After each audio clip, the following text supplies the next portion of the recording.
You will have rain, but when is it that we start asking for rain? The Gemara says in Tanis Daf Yud, the 7th of Cheshvan. Why is it? The Gemara explains, because those people who came to Yerushalayim, Aliyah Laregel, we have to wait 2 weeks until the last one gets to Bavel, to Nahar Pras, the Euphrates River.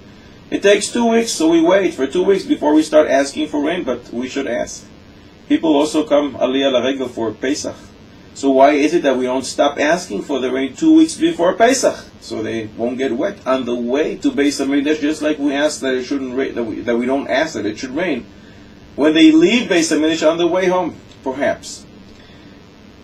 If the people coming to Yerushalayim, going for Pesach, will get wet, they will just increase their reward. It will show that in fact the whole reason they're coming is to fulfill the mitzvah. But when the people are getting wet on the way back home, anyways they have to walk back home. So it's not because they're doing it necessarily for the mitzvah. But if it rains on you, or you continue going to the Beis Hamikdash, when you can turn around, make a U-turn and go home, it proves that you're doing it for the mitzvah. It increases your reward.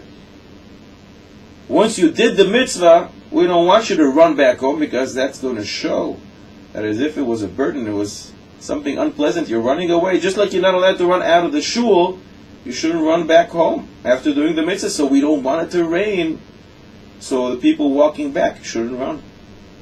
More than that, if they do run, they do show that mitzvahs are not really dear to them. They're trying to run away from the mitzvah, so we don't want it to rain. And therefore, we don't ask for the rain until the 7th of Cheshvan. But we don't care if it will rain on the way to Beis Hamikdash before Pesach. Reb Chaim Kanievsky Shlita quoted the pasuk in Tehillim: Beveis Elokim nehalech beragesh. Beragesh is Rashi Tevos. Beis is barad, hail. Reish is ruach, wind. Gimel is geshem, rain. And shin is shelek, snow. To the house of HaKadosh Baruch Hu, Beis Elokim nehalech, we will walk even under these conditions. Barad, ruach, geshem and shelek, hail, rain, wind and snow. Because to the house of HaKadosh Baruch Hu you go no matter what. But once you did the mitzvah and you're going home, we have to be makel after they did the mitzvah. Rebbe Yoshev Zecher Tzadik Levacha, he explained differently. To stop what's already coming. HaKadosh Baruch Hu gives you so much good, it gives you the rain to say, HaKadosh Baruch Hu, that's it, no more. That's inappropriate behavior. But to prevent yourself from starting to ask for the rain, that's okay. So when it's already raining during the winter, we don't stop and we ask HaKadosh Baruch Hu, please stop the rain. We don't do that. But to prevent ourselves from starting to ask, in order to make it a little easier for those people going home, that we can do. Rav Shlomo Zalman Auerbach, he explained differently. Rav Shlomo Zalman Auerbach Zecher Tzadik Levacha explained a very practical reason.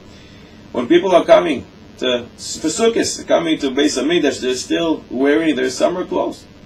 So they're not ready for the rain, so we don't ask for the rain until they get home. But when they come for Pesach, it's the end of the winter, so they're already wearing their winter clothes, so it's okay if it's going to rain. They're equipped for it, and thus we don't ask HaKadosh Baruch Hu to stop the rain, or we don't stop from asking for the rain, because they are ready for any rain that may come.